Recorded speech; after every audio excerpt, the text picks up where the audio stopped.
Yeah, hi everybody. Today we are going to look at a very important function. It's called the index function, and mostly you'll see index function being used together with other functions and making a lot of sense of it.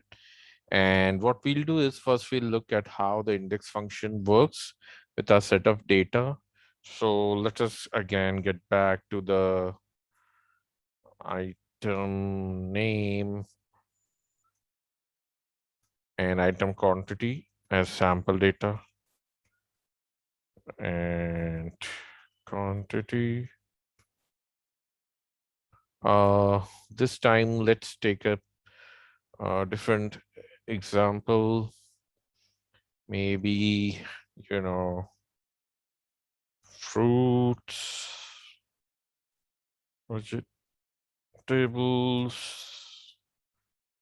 bread, and juices. As a simple example, let's say the quantity is in kgs or pounds. So we get like 10 pounds of fruits, maybe 5 pounds of vegetables, 12 loaves of breads, and let's say 6 cans of juices. And like as simple as it gets. The idea here is to focus on how to set up the data for understanding the index function. So now we have the data ready. What we'll try to do is we'll try to find out the result for a given set of data, and the result will not be an index column or an index row, but it will be the actual values. The response is a value, not the index number. And so when you look at the match function, it gives you an index number which can go as an input to the function, index function, and an index function will return the response. So for example, if I want the response for the quantity of juices, this is what I would do. So I would say index function. And what is my range of data? So I know all my data set resides from C4 to D7. So C4 to D7 is my data set. And the next two columns, the next two values are very important here because that is the intersection of the row and the column where the value, response value lies.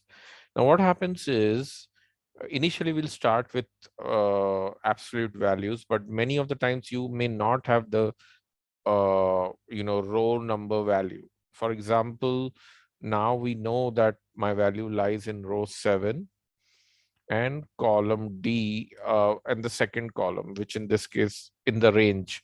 So in the range, it is in the 1, 2, 3, fourth. Juices is a fourth one in the range, fourth row in the range, and the second column in the range. This will give me the response as 6, which we are looking for the juices. Okay. Now the point I'm trying to make here is when you do this, you get the response value for the range of data that you specified for a particular row and column intersection. Many times it's possible that you don't know where your data lies. And that's where the power of this function comes in. For example, instead of 4, you just know that my data is held in the record which contains the item named juices. And you don't know juices could be the first in the data set, second, third, or fourth. You don't know that. So what we'll do is to achieve that, match function gives us the response for the row. So what I would do here is match and lookup value will be juices. And juices will be the lookup value.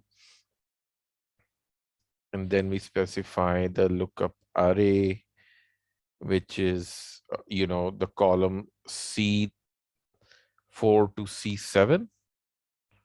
C4 to C7, and I want an exact match type. So this I know.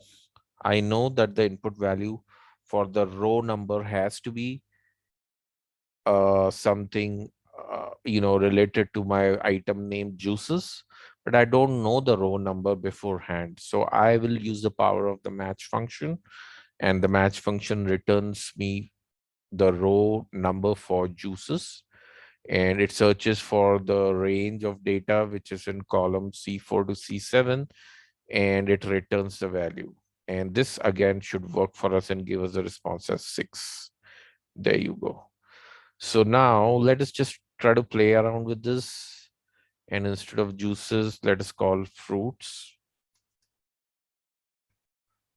And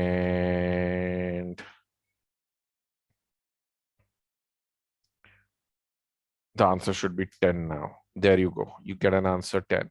So based on the input values, you get the required response. And this is a great example of how you use the index function and together with other function like the match function and get a great response output. And I think this is how simple it can get. The power lies in a large data set. We take an example with just 4 to 5 records to demonstrate how this works. But usually the idea is that we don't know in a large data set of 10,000 records where a particular value for fruits lies and all of that. And so the match function will look up that value and give us the row number, and we can process the data further and get the result for that. And yes, that's about it, how you use the index function and how you use the index together with the match function to get the desired output. So if you have any questions, get back to me on the comment, subscribe to my channel, and I'll definitely try to get back to you as soon as possible. So until next time, bye bye, cheers, and bye.